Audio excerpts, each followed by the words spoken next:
Hero Mode, Episode 4.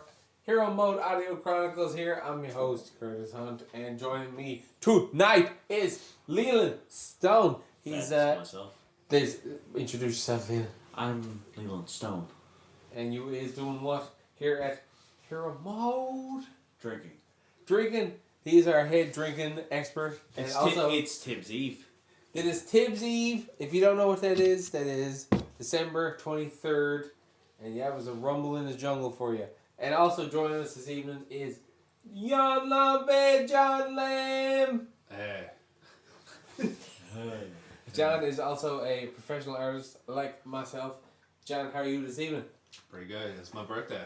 It is Jon's birthday. Happy birthday, Jon. Today, Jon Lambe is Happy birthday, 30. Jon. 30 years It's really old. nice to spend the night with you. How about that? I'm 30. enjoying it too, Leland. Do you feel like any different? You shouldn't, because it's bullshit. It's a number. Yeah. I mean, you still got an action figure. I you do. know. I do get an action figure for Christmas. Yeah. Yeah. Right? What else? Hey, Is man, there it's numbers either that and or- shit? Yeah, but it's either All that. it cares about is your health. Right. He's I'm in pretty alive. I'm in pretty good shape. I smoke like a tilt, but yeah, man, I could. But you I smoke a little bit of dope to balance it out. Exactly. That's the anti-cancer remedy. Right. It's battling one with the There's a other. level. Exactly. You gotta balance this shit. Like a wizard. And Leland, Wise. how was Leland this week of December in the close to the Christmas times? Oh, the last 2 days of work were terrible. Yeah, Christmas time blues. But I'm on holidays now, so I'm kosher. Yeah, I believe all three of us now are clear. Yeah. Yes. All clear for holidays. Fucking sleeping the fuck in tomorrow. Yes. Oh, I slept till 11 today. Can't wait. It was You know what's glorious. weird though? I can't sleep in late now. But what is late?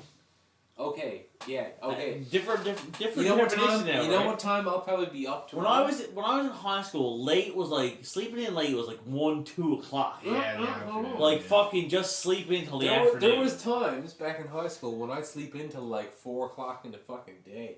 You know what I mean? Like Whatever. the day is gone. What the fuck ever. It's and like then all you get, day and gone. then you get up, but you're up till fucking 4 a.m. Exactly. It's exactly right. But now you say you can't stay up, you can't wake up. Well, sleeping I late. gets up now. I'd say 8 o'clock, 8:30, regardless. Do you just like Even if I goes to bed at like 5 o'clock. if you just like suddenly wake Yep. up? Can't get back to sleep. 10 o'clock right now is like absolutely fantabulous.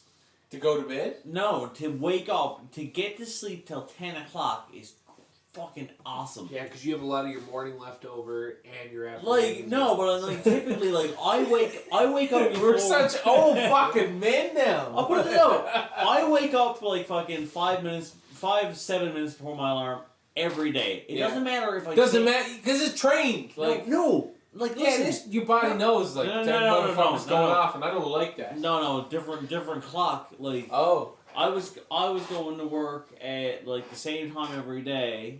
I'm coming up to like a different position, and I'm been going in earlier. So I set my alarm fucking 15 minutes earlier than normal. The thing is that I am still waking up that 5 to 7 minutes before that alarm, even though I've set it back. The very first fucking morning, I woke up right before it. but you lets it go off, right? Oh, every time. Every time. You I you're like, I have 5 fucking minutes, or I have 2 minutes No, just fuck- to No, give no, me no, that no, no, skip. no. Let me Fuck lie that. back down. Fuck that. I have 3 snoozes. Oh, 3 snooze. I What's enjoy- your snooze like? 8 minutes apart. 8.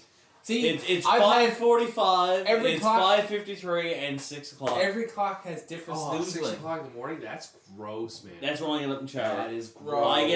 I get up to shower at 6 a.m. Rough. I know That's other why people my have, like, a afternoons lot worse, suck. but mine is usually 7:50. No, man. No. Oh, You're lucky though. You I would really be- could do later. Oh, could do later. I could go fucking 10 to 10 and You then could run go- down the hill. No, yes, you could go exactly. You go like 9:30. Yeah, man. And no, you could go like 10 to 10, no shower. Just up and gone, right? Like which I will no lie. When we were at Fat Cat and I was living at Mary's, I've done. Just gotten out of the bed, hauled on my jeans, and went to work. Yeah, that's the beauty of it, though. Just like walked across the fucking road, and sat down, and started drawing cartoons. I was probably about a 4.5 minute walk from that studio when I lived up in New Brunswick. And it was the exact same thing, man. Just wake up like, oh crap, I gotta get in for 9, 10 to 9. I'm running out the door like the dog is looking at me in the window going, oh, you never took me out. What the hell's going on, man? Sorry, I'll be back in my 15-minute break. I'll be back later, brother. I would walk back at dinner times. I bring Blaze with me, and we sit down and watch cartoons and eat lunch. It was so close, and then fucking take the dog out then. Totally. Yeah. I love that place so much, man. That was a good show. Fat Cat Fat Cat was or being up there. No, Fat Cat. Like that, No, that place was absolutely amazing. Like, Fat Cat was a great studio to work at, but I enjoyed New Brunswick too. Like, well, it was that great combination, right? The area we were in and the jobs type we had. yeah, the job type. Well, you making cartoons all day, you can't really complain, right? And you can just like bomb it around wherever. I mean, you just go down Richie Wharf, which is across the road. Yeah, but you know, like, I went there to college, man. That was retarded. Fucking 17-year-old me strolling down the streets of 18-year-old me strolling down the streets of Miramichi and fucking Chatham of all places. Like, the dirtiest place you could ever go in New Brunswick. Honestly. And friggin'... It was pretty badass, I'm not gonna lie. But I bring it back to the temperatures and stuff, like weather and shit. That was the reason why I like that place so much. You had 30-degree summers and minus 30 in the fucking winters.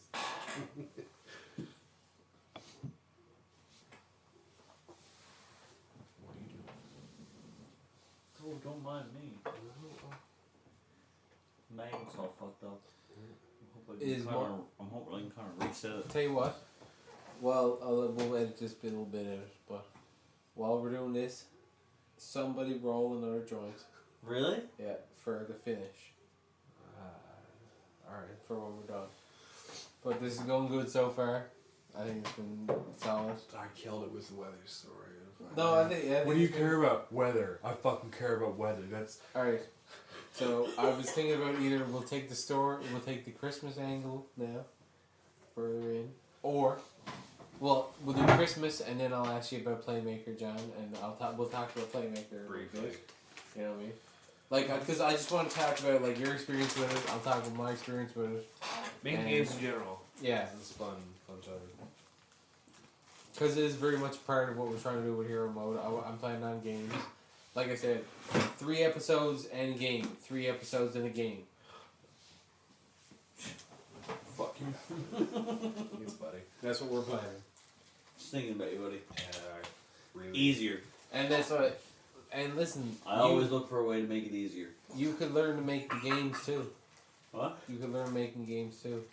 You like, we got. That's Playmaker's what, $50? Yeah, And right now. Right now? About 45 bucks. But I can copy you the package and give you, and you can have it locally anyway. You can fucking learn it yourself if you want, and then if you want to actually buy it, you know what I mean? Like if you feel the need to go, okay, this is so good, I like it so much, I can... I'll copy you the package, you just take it, install it, test it out, do some tutorials, see what you think of it. But I'm telling you, man, like... Yeah, because you can start out, like, you don't even need making it. You go, okay, I want a cube. Boom. And then you can make the cube boom if you want. So you don't actually need to have, like, oh, look, I've got a fancy character. The part you can't make, the part you're lacking for that is making complex, art and assets. Just give it a shout, right? That's where we is at. Yeah. You got pros, right her. And, but, so what you do is you mock everything up with primitives, right? Circles, triangles, square. Boxes. You make everything with little gray boxes. Yeah. Right? Like Zombat, right? Remember I showed you the first build? Just fucking couple cylinders. And you proof your fucking concept with that. Then you move it up to start making it look nice. And like I said to you, making it look nice is the easy part. Can you close this for me? I swear to Jesus, I just spent the past 5 minutes trying to close that, and I can't do it. Me too, man. That is fucked. I not know. Evil. It's like it doesn't want me to. No, you can't fucking. No, I don't doubt you. Yeah. I just gave up, folded, and rolled it up and threw it in the other bag. What do you mean? It's like you get part of it, and then the other part comes undone, and all of a sudden, he just fucking hates me. But Leland, if you used RPG Maker and you understood that, you could Maker? He I did. fucking loved Well, RPG you would kick Maker. the shit out of You could Playmaker. learn Playmaker and Unity. I Game design. fucking loved RPG Maker. I would download RPG Maker now and fucking fuck around with it. Well, then listen, I'm telling you, Playmaker and Unity is what you need. You don't need a crazy fucking graphics card because you can make like simple assets. Oh, Jesus.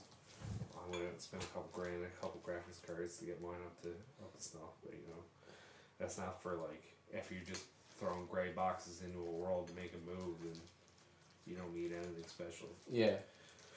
That's what I mean, you can build it up and then even simple assets. So you can make a 2D game or even a 3D game with just like limited, like, texture resolution and fucking polygon. Not as much as you think. I've seen what it can do on a decent computer, and it is powerful. Like, not having a limit, not needing to, like, oh, fuck, make a game, gotta cut everything down by half, build shit fucking double the size, and then cut it down and do whatever else. Like, it can handle a lot if you have the proper graphics card. And so, when we did Kaiju, apart from the exploding buildings, which is the reason why that game was so slow and graphics intensive, it could run whatever the fuck. Like, when buildings weren't exploding, it could run and kick the shit out of whatever we were doing at 60 FPS plus, just because. But every time I had to do the calculation to break. Physics system. Yeah. If you're using the physics system to be able to calculate and. Yeah, man. Like the more complex the physics calculations, the geometry. Boom! It eats it up because Unity doesn't take the physics calculations off of the CPU and offload it to your graphics card. A lot of games do that, right? So like. The reason why you want a more powerful graphics card is because and that's why they started introducing the PhysX chip, the NVIDIA PhysX, because it was first introduced as a like an additional like add-on to your fucking board, and that didn't sell. Like that model of fucking distribution didn't work out, so they fucking started putting it as an actual built-in part of their chipsets. Yeah.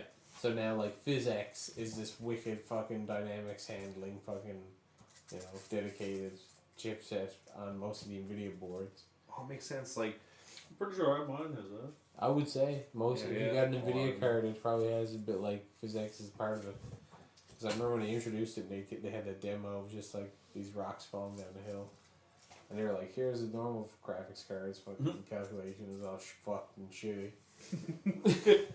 And then, here's a pile of junk because it's fucking junk. Here's some shit we ran on a fucking fucked up computer we found in the garbage, and here's our computer running on some hot ass shit. But they do that for their tech shows, though. Like exactly. They're like, "Oh, check it out. Here's It's the the Unreal Engine phone. 4." Fucking stroke. But what you don't realize is when they're showing off all these crazy graphic simulations, that computer is basically like a 10 grand PC specifically built to run that tech demo. And will not fail because they're fucking at a goddamn conference. We can't look back. Yeah, we're gonna fucking rig up Bill's fucking shitter, but Bill's torn PC for fucking our stage show. Well, even at GDC and stuff, when they show tech demos, like a lot of people were talking about how it was an alien game, like how good this game looked at GDC, and then when they released it on the PS3, it just looked junk because they had to cut all the textures down. Like the tech demo was just a small chunk of the game, so they had everything on crank, all the fucking real-time particles and all this beautiful lighting and everything else, and then when the game got released, everything got cut down by a quarter. But that makes sense in game development, because when you're building on stuff like, ooh, do you want a 75 gig game because our textures are so massive, or do you want a game that can actually fit on a fucking Blu-ray? Like, it makes sense, right? Yeah. and then they shit on it because the games community are some of the harshest motherfuckers out there. Very, very Who gave demanding Yeah. audience.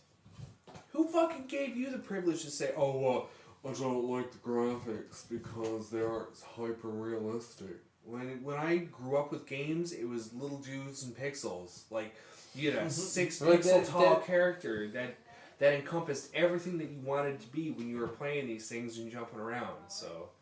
Yeah, but game Yeah, market is but the stupid. technology these days should be able to pull it off. Why can't your studio do Yeah, it exactly. properly? These guys, That's what they're gonna say. don't- Like, these guys you don't know, seem like technology is there.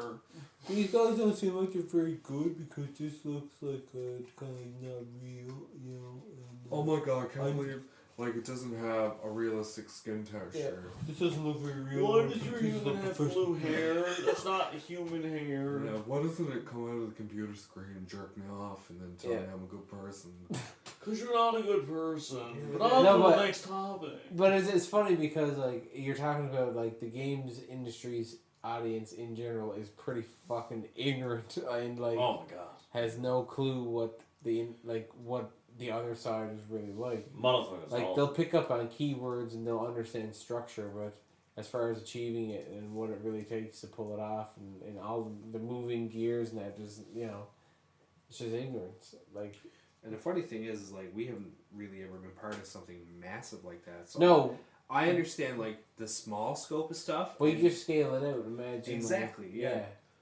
But and this is the reason why I say like I have all the more respect. I understand why if you build a system for a particular game franchise that you reuse it later on, like or improve. It's a upon it. legacy, right? Yeah. Like it's an investment. They made that system in the first go because we're investing in this amount of development because as we discovered, like we were talking about earlier, a buddy of ours is trying to recreate Mega Man X's control scheme, and ran into a lot of fucking trouble once he realized how super complex Mega Man X's control scheme was and how tightly tuned it is. Like, But see, and I think that's part of the problem as well too. Like, lots of people play lots of really bad games, but like when we were growing up first, it was either it was a great game or it was a super shitty game. yeah, because and you can feel the difference. yeah. And there's something else. Same guy who's doing the Mega Man X kind of test builds was looking at Metal Warriors. Do you remember Metal Warriors? Yeah, you Well- showed that to me. But like Metal Warriors, which was that like mech. Do you remember Leland? Your Sort big of. giant mechs running around and like you can Yeah, push I'm them pretty back sure and I've played forth. it. Well, the big interesting difference was like it seemed to have all the entities in the game seemed to have real physics.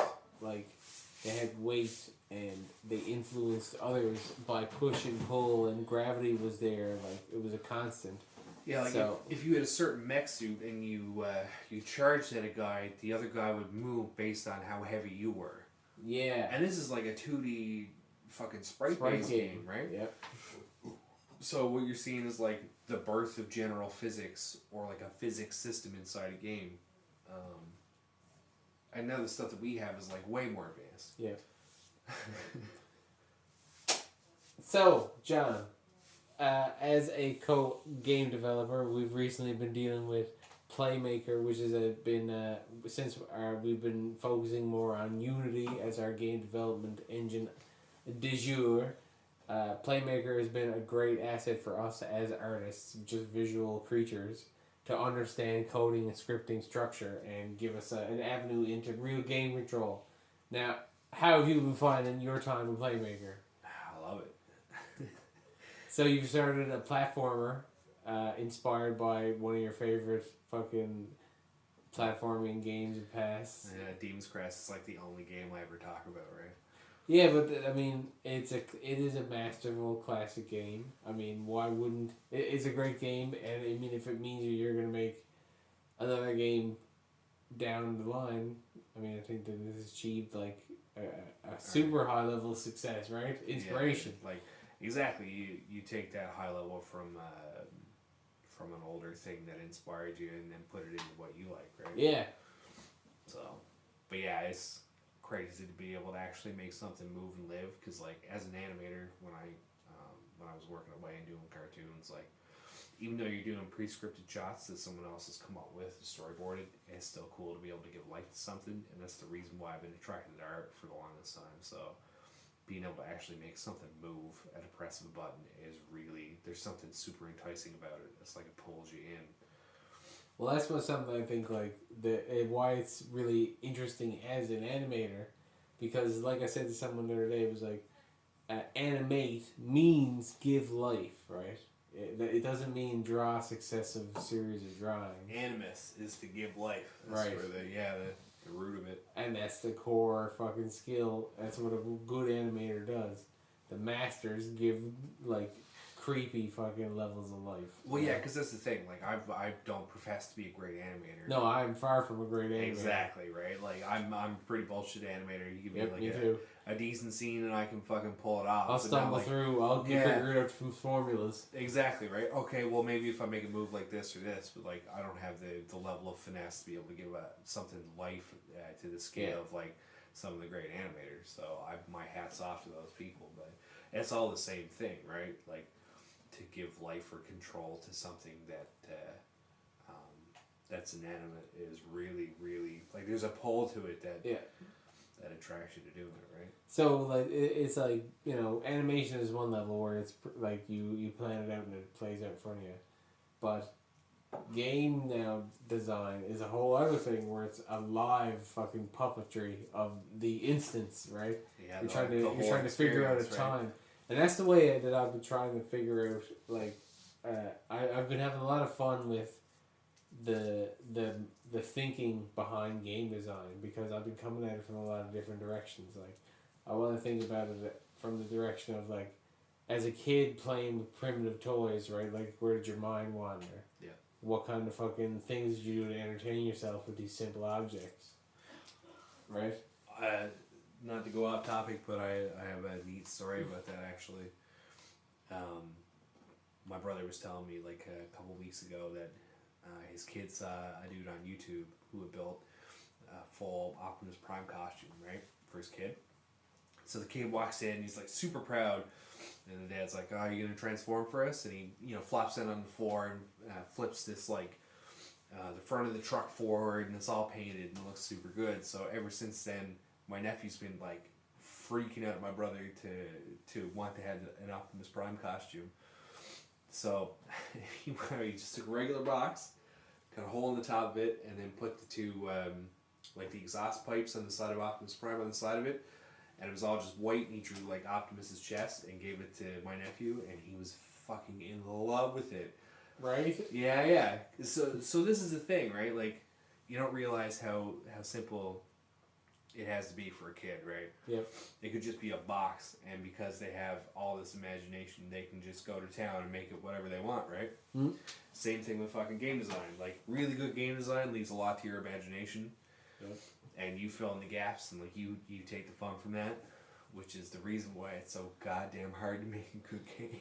No, but that's what, like, I've really been enamored with game design and game design theory, and, like, trying to figure out how to communicate those little, like, specific kinds of elicit certain types of reactions from people for different things. And it's funny because even with the most basic thing, it's like, okay, I build it like this, and this is how it works. I watch people, like, play, and how people react to these different elements surprises me every time. You know what I mean? Because it's an unexpected result from Yeah. what you had seen, how you would do it, because you build it for how you Exactly. you would see yourself doing it, and then when you see other people playing it, you're like, huh, I never thought about that. Exactly, right? So it's really interesting, and it's great to test this stuff out with everybody, because it gives me these different dynamics to consider that I could never even fathom before, because I'm just in the wrong frame of mind. Right? So Yeah, but you could never ever really, like, I don't think you could put something out for someone that encompasses or tries to hold everything, no, right? this is true, but Like, you can plan for a lot of circumstances. yeah, but I think it's just it's almost like a good resource, because, like, I guess I'm really almost talking about focus group style fucking feedback, which is, if you consider every bit of feedback, you're an idiot. Like, Because you get the most ridiculous fucking shit because nobody knows what you're talking about when they're looking at stuff. Oh, Everyone has- this is not the right color. Yeah, like, But people don't know what the fuck they're talking about, but Well- they just, like, are, you know, so used to the media that they think that they understand it, but there's so much beyond their fucking Everybody's a comprehension. critic.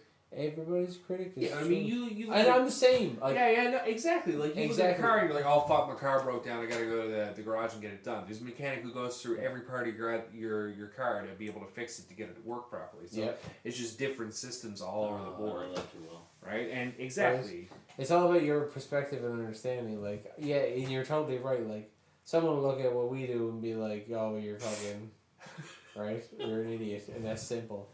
And it's like, no, that is a super finite art, but it's like everything, man. Everything has a master. Everything has a level of fucking perfection and a way to do it properly. That I like. The thing I worry about is people losing the ambition to achieve mastery in whatever the fuck they're doing. Well, Doesn't matter like what your job is. You just fucking own it. Right? Yeah, the funny thing is, though, is like, that's very much a Newfoundlander mindset. Well, maybe it is, but It totally is. Like, Newfoundlanders inherently, I've never met... because I know everyone in this room has that. Yeah. Well, no, I'm not saying like overall. No, but the and- level of people that you find around here who are committed to what they do, it doesn't matter what they do if you dig a ditch, as long as you dig a ditch the best that you can dig it. Yeah, gotta be a good ditch. Yeah, right? Yeah.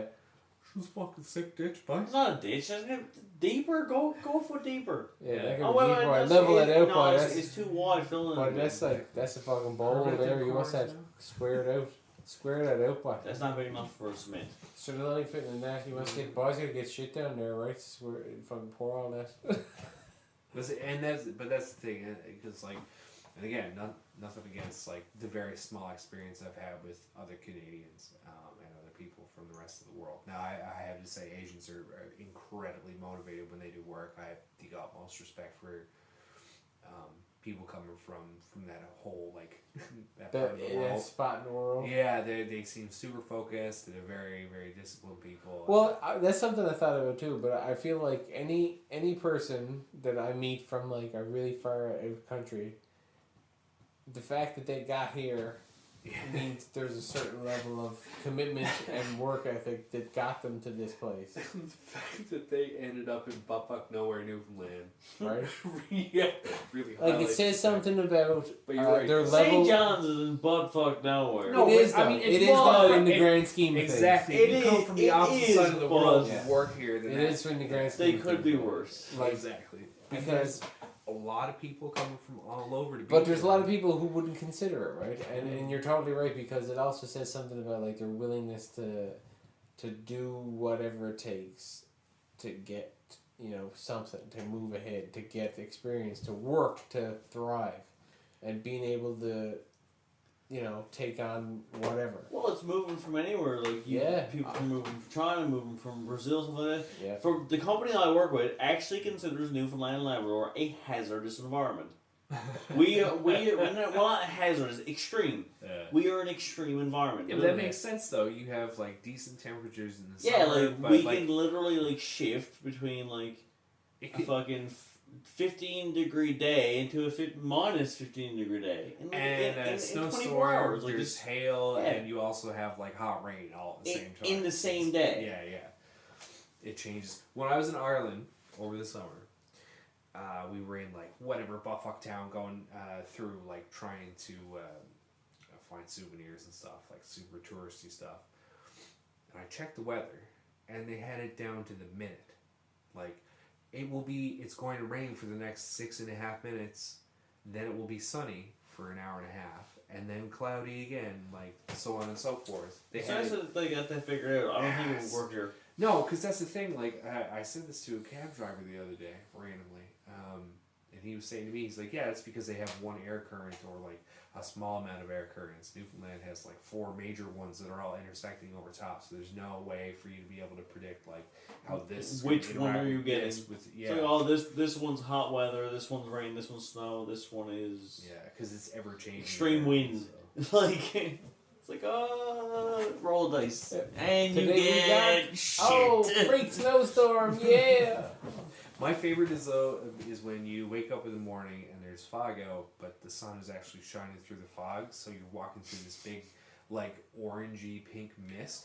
Yeah, it's like, oh, Yeah. it's like a movie. Honestly, scene. yeah, everything's got. It's like a blue dream turned sequence. on, It's right? like, everything. But, well, with that said though, like honestly, like there's some mornings where like walking to work, if I manage to park and fucking bomb through downtown, like you get some fucking amazing views over to the harbor. Yeah, with like, all, especially if the fog bank is in and it's like just cut across the harbor Oh, or yeah. whatever. everything lights up and it's Yeah. fucking madness. It's incredible.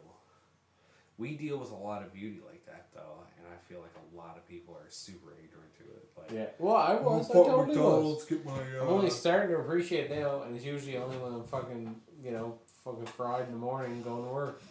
Like, see, I was raised with an appreciation of that stuff. I was not. I just lived in it. Like there was a high priority placed on you appreciating the environment around you. My parents were always big about that, which just pissed me off.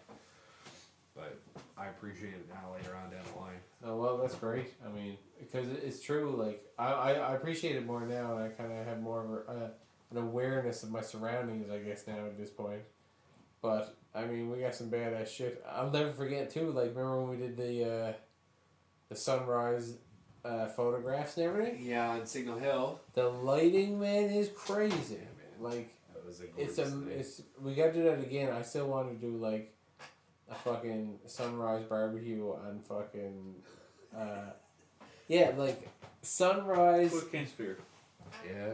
right? Or just just up on Signal Hill, sunrise barbecue, fuck, cook up, fucking blow up, fucking mad, Boil tore up, Do boil up. everything, just go Boil up madness barbecue. Boil up and barbecue. That'd be on the wicked, fucking man. edge of the North American world, right? Like Yeah. just as the sun comes up, just fuck get fried, do breath fire with sunrise. There's so Fucking- many things going on right now. You need to coordinate No, go savage. everything. Same Yeah, time. all of it, Just- cooking breakfast, fucking huffing sun fire. comes up, die. Yeah. How did we end up there? Because we were at my place drinking, right? Yeah. But then how did we end up? I don't know. Because basically, Did we drink all night and then go there? Yeah, we were drinking up. We till had like to. 3:30, There's no way we 4 got up o'clock. early and did it. No, maybe it was 5, and then we're all like, "Oh man, we should go up to Signal Hill." I think that's kind of how it happened. So that was a wicked night. Like you say, looking out over the Atlantic Ocean. Irony is, I had a friend down from New Brunswick, and I specifically came down because he wanted to see Newfoundland. And when I took him up to Signal Hill, it was foggy as shit. Like you couldn't see anything. You were sitting next to Cabot Tower, and it was like there was a wall of fog, maybe like a meter in front of you. Yeah, So- just literally just a shield. And you could hear, Vision just bam. yeah, you can hear the ocean roaring down below because obviously the waves aren't stopped by the fog. But you can't Yeah. see jack shit. Yeah, you just hear roaring death. It's fucked up. But yeah, as I was talking, you heading out? Yeah, no, I'm gonna go use the washroom. All right, Just you're right.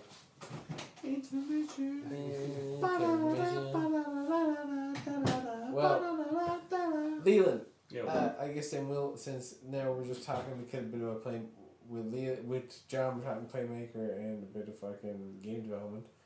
Back on the show development side, right now we are working on final audio for episode 1, right? Yes. And I'm working on animatic for episode 3.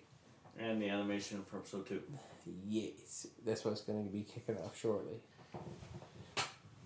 So, something else we should set up soon is once we finish up on episode 3, let's talk about dropping some trailers, getting some looking early on because I think we put that up in the first game, and that's when everything's going to start rolling.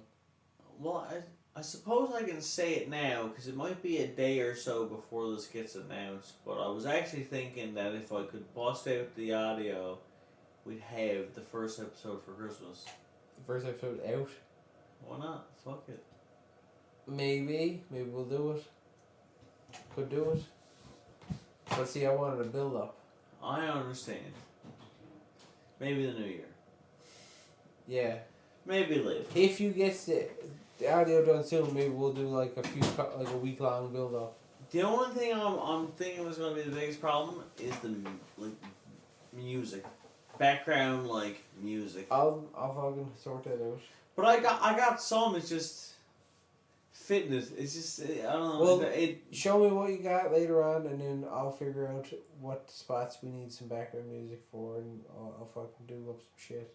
Absolutely. What's that? Talking episode number 2 and 1 and 3 coming up. Then the game gets developed. That wasn't the conversation. They don't know that yet. I don't even know. I had to listen to find out. The first person to tell me how long it took me to piss, I'm gonna send a sampler pack to. Doesn't matter where you're from. There'll be like Canadian beer in it, maybe some purity crackers, and I don't know. Now, do you want them to email us here at Hero Mode, or do you want them to email you? Purely up to you, buddy. Well, we've announced our email, and it will be available. You want to plug your blog available. And your email? Or No, something? You gotta plug the blog. No, fuck that. Let's do Plug it the all. blog, Let's boy. do it all for you. All for No, you, no, man. no. Hey, they're already listening to us. Yeah, Plug yeah. your blog. Exactly. If you're listening now, they are in. So you gotta give them your blog or whatever you want to promote. All right, yeah, I'll put up an image of what I'm gonna send you. www.thejonspot, jonspot.blogspot.com. I'll put up like an image of whatever the fuck I'm gonna send you. It should be pretty good. I'll put some like Newfoundlander memorabilia in there or some shit. So it's purity syrup and fucking Ritz crackers or something. Newfoundland flag or the Republic flag? What do you mean, like the No, Newfoundland flag, man. She's the a blue, white, and yellow Yeah. art thing? The other one is the Irish, yeah. The half, like white the kind of off-color yeah. Irish. I don't know, maybe both. I don't know. Yeah, We'll see what's just crackers and syrup. exactly. We'll see what's at dollar Canopy and store, right? sausages. This some And Vienna Canopy, sausages. exactly. Canadix, Maybe, right? maybe a bit of screech. Maybe no. It's too much. They could be Too underage. much. Could be underage, but That's you true, never know. right? You never know. Go and get some youngster drunk somewhere. Fucked up Getting on hammered on some Maybe youngster Screech. fucked up on screech, Yeah. just like mom. So when you go In Bangladesh. Fucking who knows who's Bang the listening. dash, yeah. So when you do it the podcast, you got to give me like a seconds or minutes for how long it took me to take a piss from when I left. The last thing I said to the first thing I said when I came back in. We'll figure it out. Yeah. Send it along. Yeah. I'll put up that photo and watch Did it. you time it? No, I didn't time it. That's why I'm asking you. Oh. You tell me. We'll time it out. But yeah, like just something I want to talk really quick about before we fucking send off.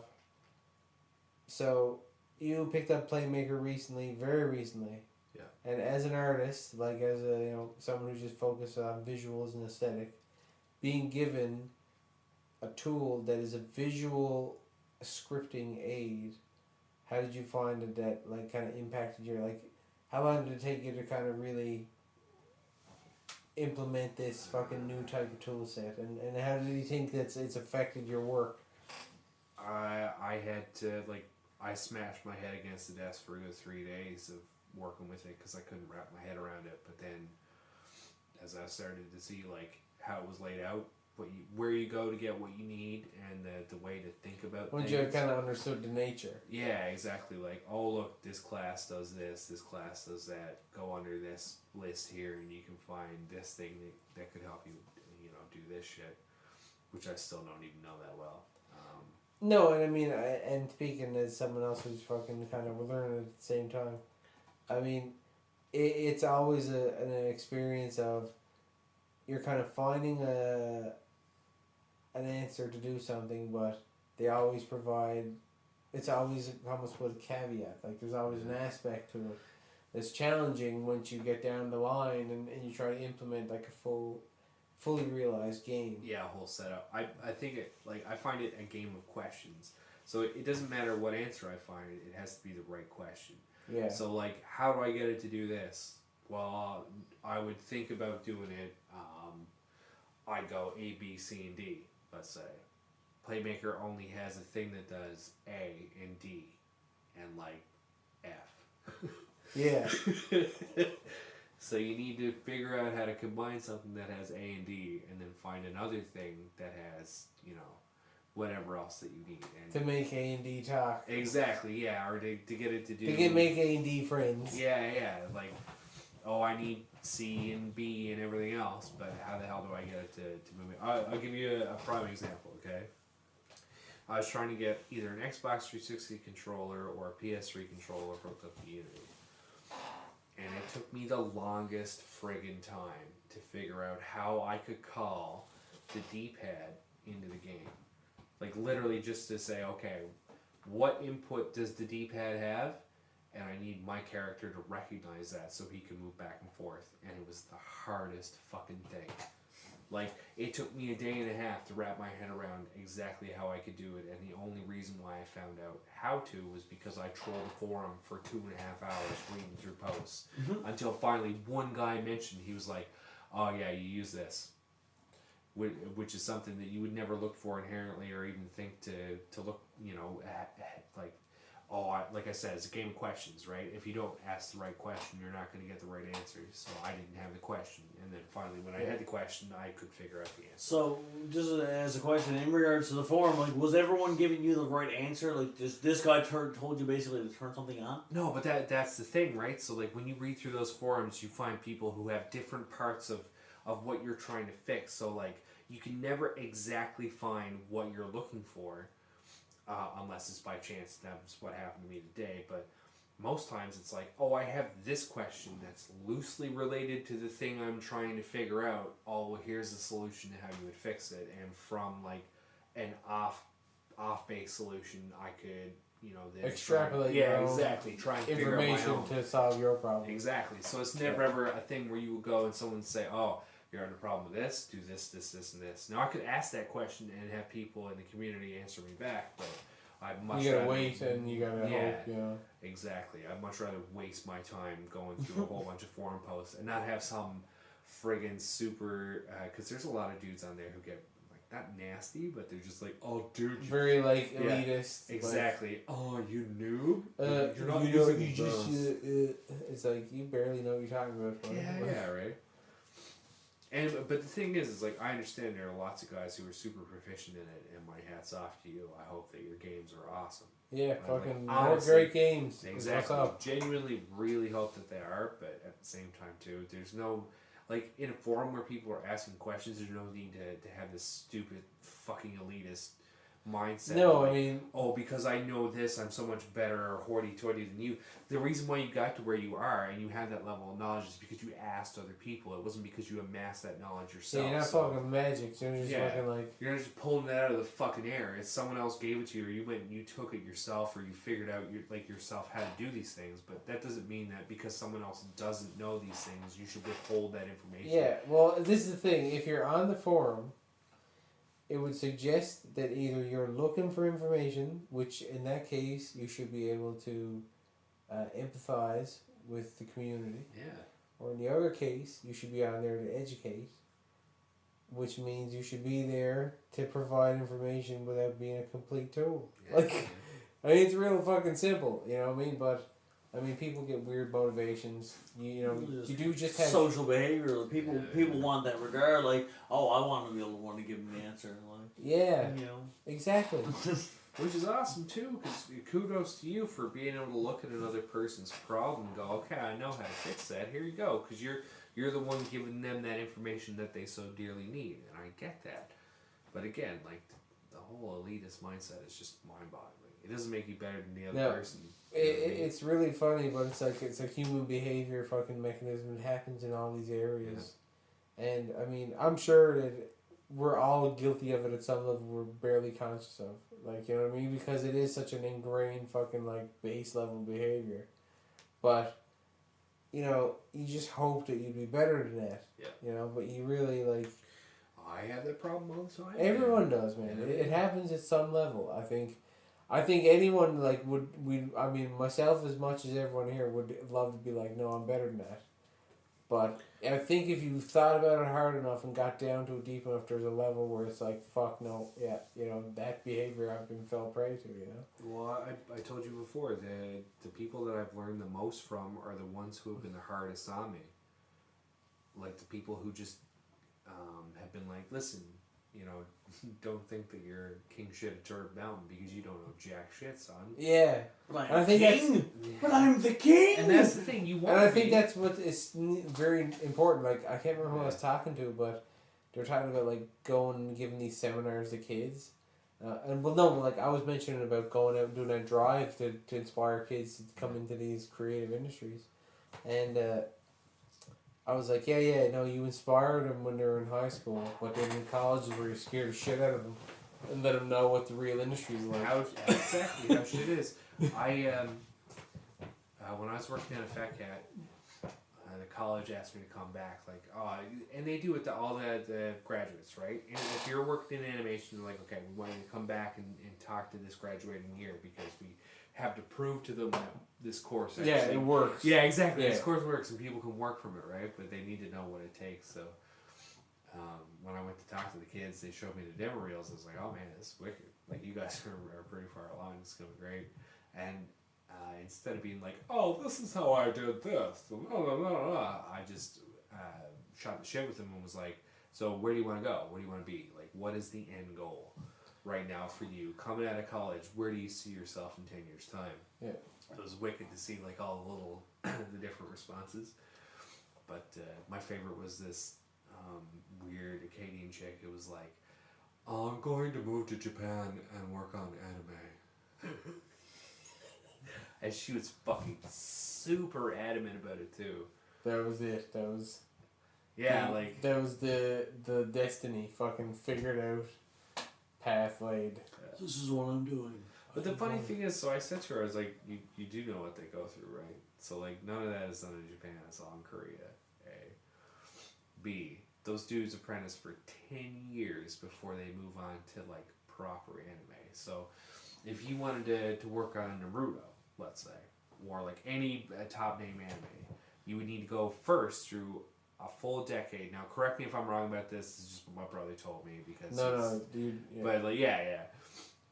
You have to go through a 10-year period of working on American cartoons, like the shitty 80s G.I. Joe shit, or like where everything gets farmed overseas. You got to work on the overseas. Yeah, for a decade, and then once you've like done that and you've apprenticed and you know you've been recognized as having that experience, then they start letting you work on the anime. Kind of like the top level, top tier shit. The real like Yeah. expert fucking crazy timing, Exactly. super high end drawing. Now that you've done theirs, now you're gonna do ours for us because you stuck with it because it is a hard road to go down, man. That's a super fucking rough road. That's the reason why I'm not in it anymore and I make video games. Yeah. Because of the fact that she is a tough mistress. She kicks Honestly. you in the nards every day. Yeah, honestly, like, I love animation, but it is such a rough fucking industry to keep afloat in, and games has been a lot kind of easier, honestly. Like, when I first got into games coming from animation, it felt like I was sprinting, like, or like, loaded to sprint at all times, and everyone else was like... Casually. Yeah, just fucking Float chill. by. Yeah. I'm just like, when's the gun? When's go time? Yeah, when is it go time? When do we fucking kill this, right? It's totally what it was. Yeah, but I'm still like that, though. Yeah, no, totally. Yeah. And then we both have that same thing because we said basically the same thing in review stuff where it was like, listen, you tell me stuff and then I kill it. Exactly, yeah. Like, But where the problem comes in is where no one tells me stuff. yeah, no one has really, like, a real opinion about that shit. I don't know. Like I said to him, because they asked me if I wanted to make my own video game, and anyone else in the games industry would have like punched me in the dick for not really taking advantage of an opportunity. No, but you mean you're starting to do it now. Yeah, doing it now, but that was only because of the fact that I like chased my tail for 3-day sprints trying to do this or do that, not really be able to like pull through and accomplish So something. that's all necessary. Exactly, to point me back to where I wanted to go first. Had my first instinct, had I acted on my first instinct, I would have had it. It was just because I was unsure of myself. Self-doubt came in and literally fucked me over for like 9 days. Yep, so. Exactly. You're totally on the money. Like, that is exactly how it went down, right? And that's the thing that I try to stress to everyone was like, you just fucking really take the fucking couple of minutes it takes to think what you want to really do. Yep. And you can see in your head what that thing is. You're like, this is what I want. Yeah, because it might be huge or it might be scary, and I get that stuff, but if it's worth it, you should push it as well, too. Because what the fuck else are you going to work towards? Yeah. I went for cheap thrills, so that was the reason why I didn't succeed, is because I needed a team of like 30 people to be able to build the massive environment I wanted. Right? There's a trade-off. Yeah, exactly. You have to make a reality compromise, which is like, okay, and then you tear it down, like, which is always, to me, is like, you were like, this is the ultimate thing that I want to make, but I have to analyze my reach, my assets, and what I can pull off in my this scope. Your real scope. And make that a building block towards the second piece, which is a building block towards the third piece, which is a building block towards the final goal, which is that initial thing you fucking set out for. But that's why I should have stuck with platformers, man. It makes total sense. Like, that's what I've You're always on a been great about. path now. I mean, this is a really good looking start. Like, good character design. It's marketable. It's fucking strong. The control is already, like, starting to work. Shaping up. Yep. That's the way to go. So that's gonna be fun as shit. Especially if I come back to him and be like, I know you wasted a week on me, but here's a full platformer. Yeah. Just go sell it for me, please. Yeah. Whatever this indie label is or whatever else. I mean, I don't know how that'll go down, but hey, I want to make a cross between Dean's Crest and Mega Man, so I'm gonna go make a cross between the two of them. So. And you should be, I hope you're at home writing shit down in notebooks about design. I'm keeping a mental note of a lot of it, but the way that I work is I take one aspect of it and put my head down, and until it's done, it's like coming up Just for a breath of air. Exactly, it's like that pool I of get water, you. you get waterboarded, like, and then go off from there. Right? That works really well, and that was something I haven't done that style of execution in a while. This is style. It's just how I am. No, because like I don't even know the difference. Can you do a different way? yeah, because like for me the difference is like, let's say now like I'm working on Zuli, right? Yeah. And I'll hammer away for a fucking half hour, chill for 15 minutes, and like play a fucking game on my phone, right? Then chill, hit a bowl, get ready, get juiced, listen to some music, get back in, hit it hard. Jump back into it. Hit it hard for 45 minutes, or an hour, right? And then that's what it means, like, just, I'm trying to surf this fucking, like, hard hitting. Oh, no. When I said, what I meant before was that, like, I had to focus on things more modularly. I don't mean, like, the amount of time that I spend in front of a computer, Okay. like, how my head works when I do stuff. Because, as I'm out back and forth all the time, like, I can't sit at a computer for more than 35 minutes and have Okay. I just mean, like, if I break something down, if I want to, like, okay, my whole idea for the approach to that game is, like, it doesn't matter what the game is, it matters how the character feels, and that's what I'm focusing on right now. You're totally right. Yeah. Like, that's what's important. But that's what I feel is always important in everything. Yeah, like and we've suffered from this before as well, like, just in general, because I'm not going to call anything else specifically, but, like, I've always found that if your controls are shit, if you can't, like, adequately put yourself into a character, it doesn't feel like it slips on like a glove, then you're disconnected from the experience, and you can't relate to what's going on. Well, that I just meant more in the overall sense where you need to have any piece of art needs to have some kind of way to convey an emotion, and well, as much as that's the whole point of it, right? yeah, and that's why, like, I really get a kick out of the whole like our video games are fucking argument because to me it's silly. I think they are, hands down, regardless. They're a collaboration of science and aesthetic. They produce a system of feedback that affects the human fucking behavioral system in ways that nothing else does. It creates relationships and bonds that people don't even understand yet. Yeah, And like- I think to suggest that video games are not an art form is complete fucking like fundamental ignorance. Now here's the thing though, the first time you played a game and you got so pissed off because something was hard or janky or didn't work right or was So really absurd. good, but, Good example. but you couldn't get past it, that's the first time you realized that video games are art, and the reason why is because I actually have to say Mega Man for me, really. but it had an emotional impact on you. An art form, the whole purpose, the whole ideal behind an art form and art in general is to specifically imbue a feeling in a person. Yeah. Like, there's a painter movement, and I can't remember the name of it, so anyone who's an art history buff is probably like spitting on me right now, but all they would do is just paint specific colors on a canvas. And the whole point of it was to, when you saw it, the colors would elicit different emotions from you, just based on like a hue or tone.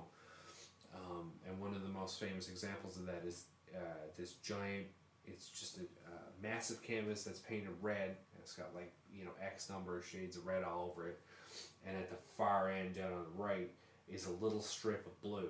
And because the two of them are contrasting colors, when you see the red, like because it's so big, your heart starts to beat and like you start to sweat a bit because you're faced with this like hot color and you're having an emotional reaction to it. And when you look down and see the blue, you immediately get pissed off because the two are contrasting colors. Like they opposites on the color wheel. Like you feel like it's not supposed to be there and you get pissed. What's with the emotions themselves? Like blue is like sadness or whatever, like whatever, and then all of a sudden red is like anger. Yeah. So you're getting pissed off, so I was like, It's that conflicting input, like, which is, that's why something like, just something that came to mind where it was like, okay, our show, right? Chomp Tower. Fucking, the flagship. There's an instance in the first episode where there's what we would call in our industry strobing, right? Strobing. You did. Yeah. So strobing is when you have two elements on screen that are moving at different frame rates, right? And it causes this kind of like weird reaction where it kind of stutters or feels awkward, and it can make things kind of jump out at you. The bottle. Right, there's the bottle. Now, I did this fully intentionally To piss people off? so that when it enters the screen, it has a disruptive nature to the So screen. immediately your eyes drawn to it because Well, something But it's disrupts split second. something disrupts the screen, right? And you're just like, whoa. And then you see it smash against the wall. And it's like, so it has a similar impact to as if someone whips a bottle past your head, right? It has this disruptive, like, flash, right? What just So- happened? But that was something like, and I think, which is real importance, and I think that's where you get that weird crossover of, like, academic fucking excellence versus, like, subjective fucking, like, theory or fucking idealism towards what your work is. But I think it's really dangerous to get really dragged into, like, what we were saying before, how North American animation has certain tendencies for formulas. well, yeah, And, like, Eastern has its own formulas, right? I think it's unfortunate that's the case. I think it should be this wide, like, constantly growing form of testing the nature of the system, right? Like, well, I mean, this is the thing. You build an industry off an art form, and all of a sudden you need to use formulas because that's the only way you can produce the money from it, right? yeah, That's the reason why inherently the movie industry and game industry and all these other art-driven industries are producing horse shit right now. Is because in order for them to create the truly creative stuff, they have to just shit out this other stuff to be able to Build revenue. build revenue, Yeah. perpetuate themselves, right? Well, even the classic animators, like we're talking like the masters, like Chuck Jones, all the old man, and all them. Yeah. 9 old men. Yeah. It sounds like the dudes from Lord of the Rings. Every time I hear like the 9 old men of Disney, I just picture these dudes with fucking. They're just swords. wraiths with Yeah, pencils. exactly. Giant wraiths with pencils. And shit. But like it was always the They case. don't have swords or pencils. Exactly. Yeah. Blue pencils and fucking flip. There you go. Idea right there. But you know. Pencil rates. Oh, I got derailed that time. Sorry. Where were we going with that? Penises. Penises. Blue pencils and hard dicks. Blue beans. You were talking about the old man. Commitment to art and having to do shitty stuff in order to make it an art form, but that also enables the creative element. Oh yes, no, yeah, now I remember. So even talking about like, you know, when we refer to the 9 old men and like all these classic animators, like they pioneered a lot of these formulas. You know, they figured out these styles. Like people started with one thing, you know, doing like wall ones or all twos or whatever. And broke it down from there, like figured out how 2s worked, figured out how 3s worked. But I think what's fun now is 3D and all these new types of animation, all these new media tools are giving us an opportunity to go even further with experimentation on timing and rendering, you know. How much you can fit into a second, because it can change. It could Yeah. be 12 drawings or 24 drawings or 30 drawings or 60 drawings or whatever else. Actually, Peter Jackson filmed the new Hobbit movies in 48 frames per second. And 48? Yeah, everybody hates it. Yeah? Oh, yeah, man. It looks like a badly written soap opera. And it's not because the content of the movie is that bad. It's because of the fact that it's so fast. It's like those new TVs that have those high refresh rates. Yeah. You watch it, you're like, oh, man, you expect this to be a certain way. Your mind is trained to see something at like a cinematic 24 frames a second, like that slow, nice movement that makes people feel heavy and have weight. There's something about that lower frame rate that just has like an unmistakable mark of excellence. Like it's just a part of the art form. But it's funny because as I'm saying it could directly contrast what I just said, because then like sticking to that frame rate is like an established kind of thing, right? Quality mark. But and on the other hand, you can't argue with the gut level reaction of like that looks cool, that looks good, versus these other fucking, you know, video kind of setups like these high frame rate shit. Like there's something that just says like, oh, that looks like That's not garbage. right? Yeah. I actually have a thought about that. I've been trying to figure out what it's been, and I was talking to the guys on Monday, and I just randomly had a thought.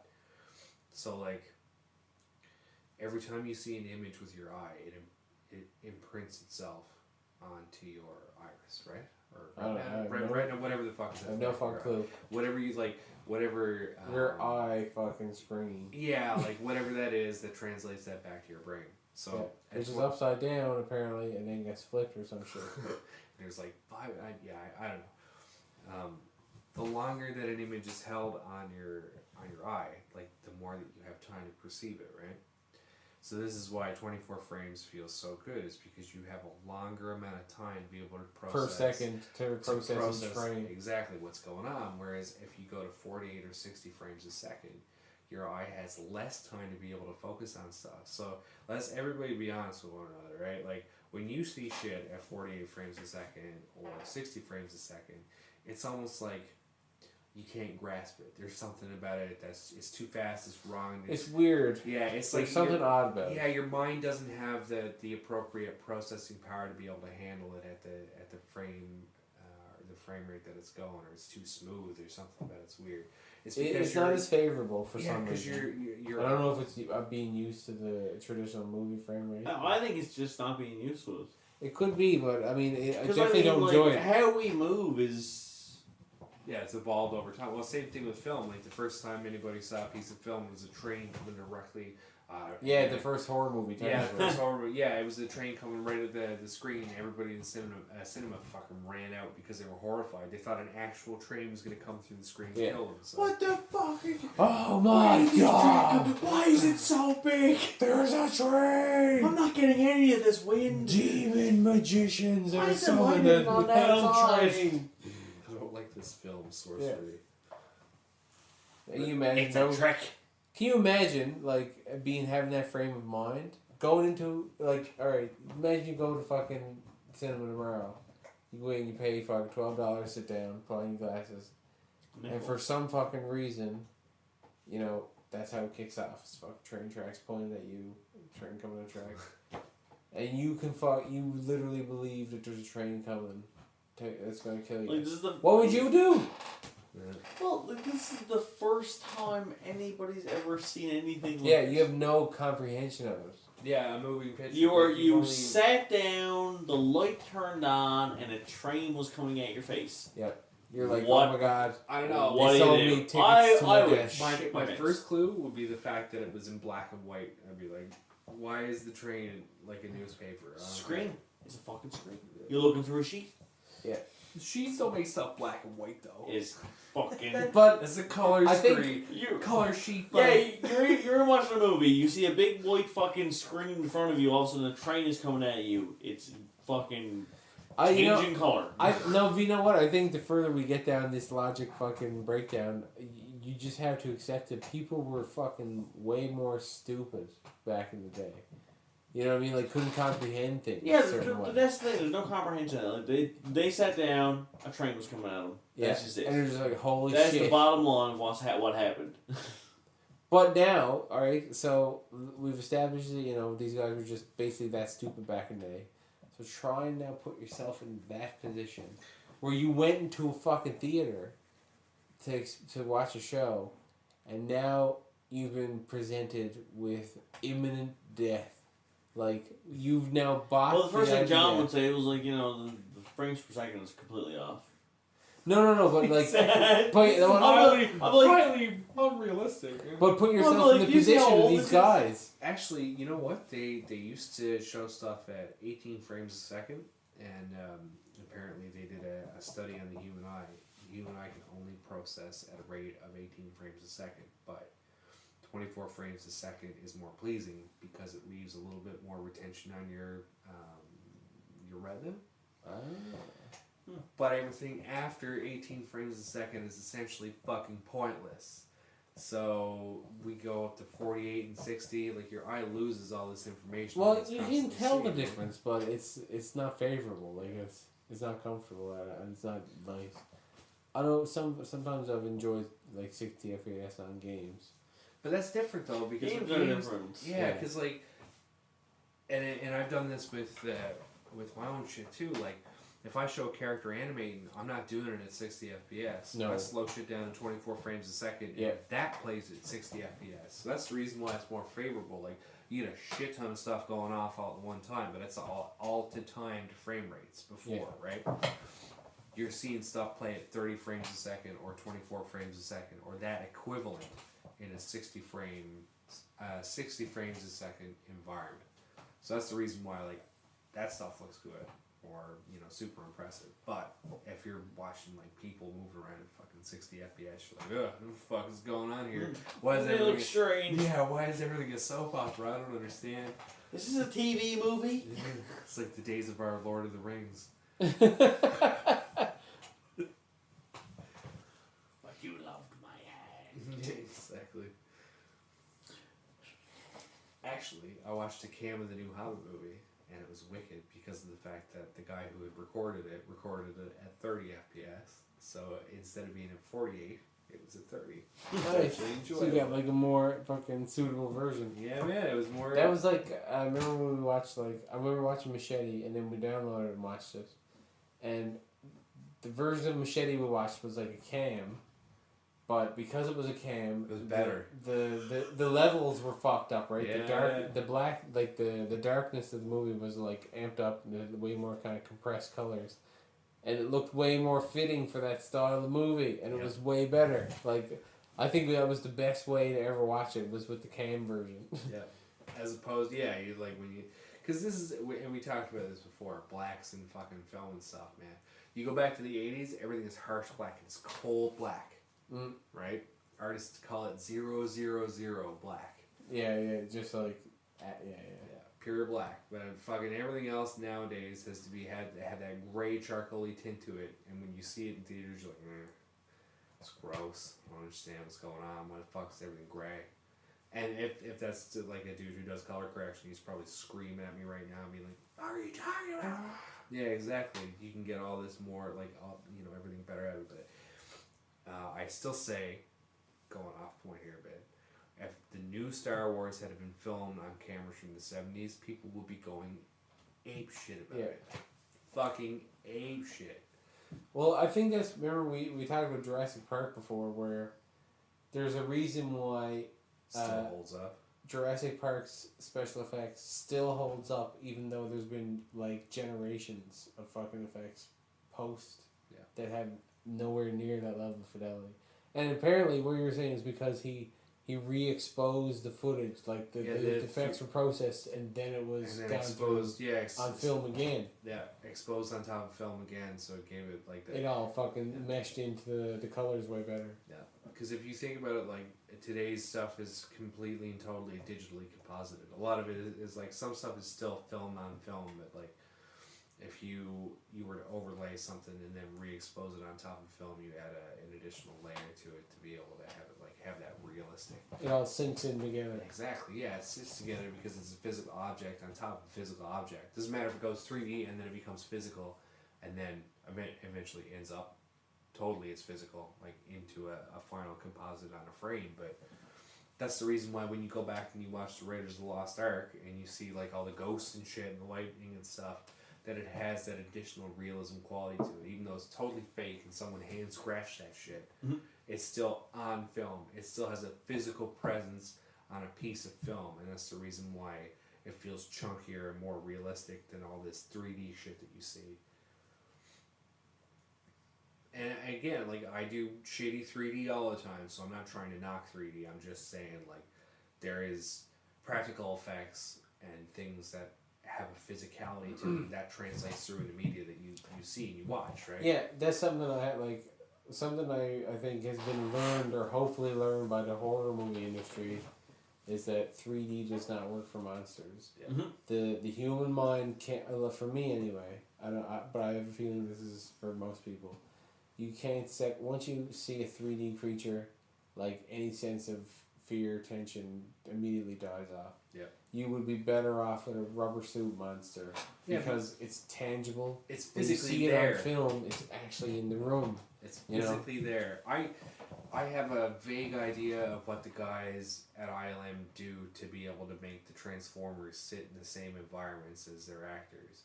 And it is a shit ton of like intensive work to be able to make them feel like they're real, but you still can never truly overcome the fact that it's 3D. Yeah.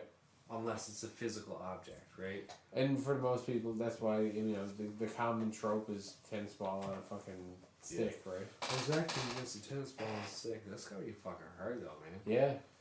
Or like a dude with a stick that's got one of those Halloween paper masks of the character you're trying to talk to. Yeah. Exactly. Freedom is the right of all sentient beings. It'd be awesome if the guy was doing that. It's like, rah, rah, rah. It's like, Or is Peter Cullen actually with the thing? fucking attacking him. Yeah, fucking shit. What is his name? He was Megatron in the original Transformers. Frank Welker. There you go. Yeah, he was in the newest Transformers movie as Galvatron. Sick. Yep. When you hear him talk, you're like, holy fuck, that's Megatron. That's legit. Exactly, it's serious Megatron. It's not Hugo Weaving. The Elf King Megatron. Yeah, exactly. Should start speaking Elvish for no reason. Well, yeah, so that was quite the tangent from Playmaker. But the reason we kind of talked over it was because we're planning on developing some games here with Hero Mode. Hopefully we'll be playing them in the future, short future, if all goes well. But I think that was a pretty good run for tonight. Episode 4. Yep, I'd like to thank Jon Lambe for joining us here tonight. Thank you, John. Thanks for having me, guys. And my usual partner in crime, Leland Stone, thanks again.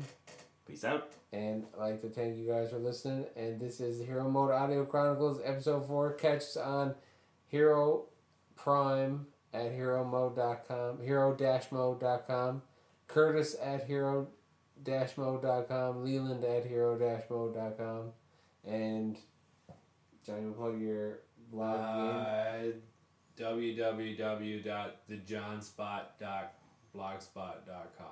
Check it out. Some cool spacey art shit. All kinds of badass. You like Transformers? Transformers and space porn. Yeah. Woo! Alright. Already on there. So, Merry Christmas, Happy fucking New Year. Thanks for joining us. Out.